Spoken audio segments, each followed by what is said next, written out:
One ordinary woman stood on the decks of the three most famous ships ever built: the Olympic, the Titanic, and the Britannic. And she was aboard each one at the exact moment it met with disaster. A collision, a sinking that killed 1,500 people, and an explosion that dragged a great ship to the bottom in under an hour. She walked away from all three. This is not a story about a curse or impossible luck.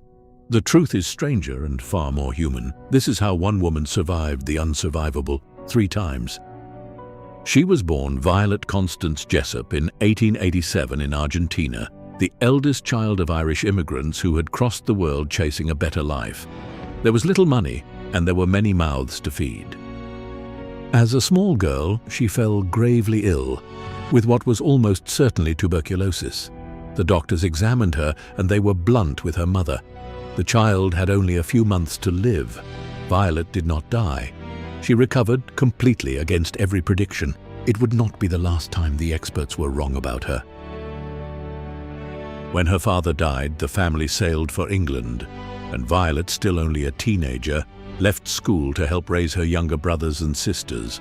She needed work that paid, and so she went to the one place that was hiring strong, willing young women, the great ocean liners.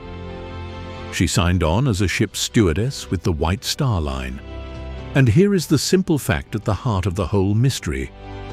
White Star was then building 3 enormous sister ships: the Olympic, the Titanic, and the Britannic, the largest moving objects ever made by human hands. Crews moved from one sister to the next. Wherever the Olympic class sailed, working women like Violet sailed with them. That is how a single stewardess would come to stand on the deck of all 3.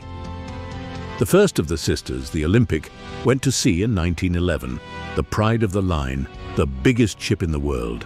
Violet was aboard her, a young stewardess in crisp uniform, sailing out of Southampton. On the 20th of September 1911, just off the Isle of Wight, a British warship, the cruiser Hawke, was steaming alongside. Something went wrong. The 2 ships were drawn together, and the Hawke turned and drove her reinforced bow deep into the Olympic's side.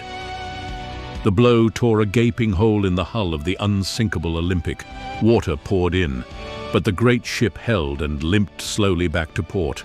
No one was killed. To the public it was a scandal and a lawsuit.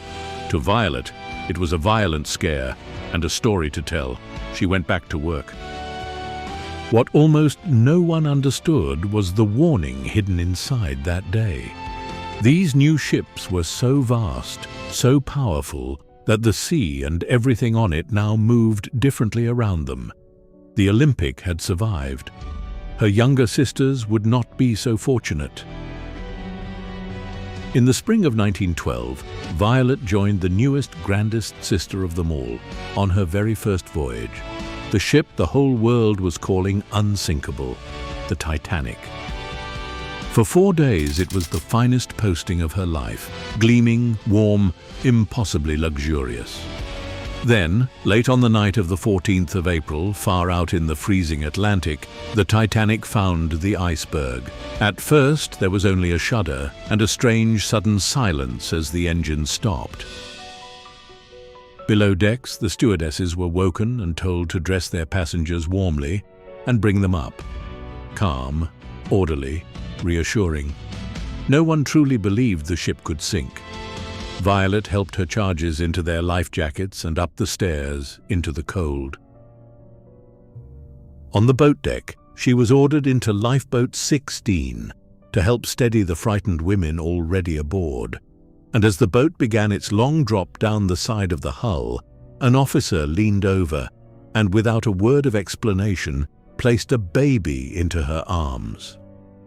So she sat through the rest of that endless night holding a stranger's child in an open boat on a black and glass-flat sea, watching the most famous ship in the world tilt and glow and slide, bow first, beneath the water, taking more than 1,500 souls with her. At dawn came the rescue ship, the Carpathia, and when at last they reached New York, by Violet's own account, a woman rushed up to her on the deck, snatched the baby from her arms, and vanished into the crowd without a single word. Violet never even learned the child's name.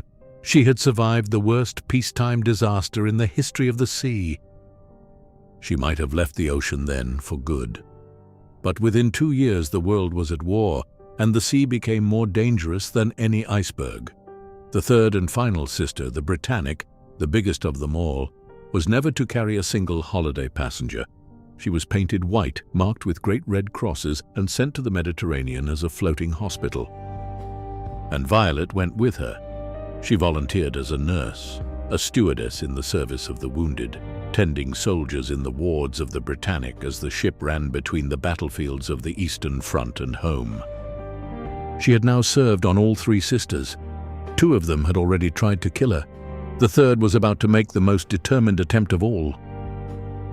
On the morning of the 21st of November 1916, the Britannic was steaming through the Kea Channel in the Aegean Sea. It was a bright, calm morning. The wards were being aired, and then, without warning, a single enormous explosion ripped through the front of the ship. She had struck a mine. What happened next was, in some ways, worse than the Titanic. To cool the wards, the portholes along the lower decks had been opened, and now, as the bow dipped, the sea simply poured in through them. The Britannic was dying far faster than her famous sister ever had. She would be gone in under an hour. In the panic, some of the lifeboats were lowered before the order was given, while the ship was still moving, and her 2 giant propellers were still turning, rising slowly out of the water as the bow went down. And the boats, with their crews and nurses aboard, were dragged backward, straight into those colossal spinning blades. Violet watched 2 full lifeboats lifted into the propellers and torn to splinters, the people in them gone in an instant. Her own boat was being pulled toward the same fate, so Violet did the only thing left to do. She threw herself out of the boat and into the sea, and was sucked straight down under the hull into the dark, until her head struck the ship's keel with a force that should have killed her. Somehow, she fought back to the surface, among the wreckage and the wounded. She was pulled from the water alive. Around 30 people died that morning. She was not one of them. Years later, at a routine visit to a doctor, she would finally learn what that morning had cost her. A fractured skull that she had simply carried unknowing ever since.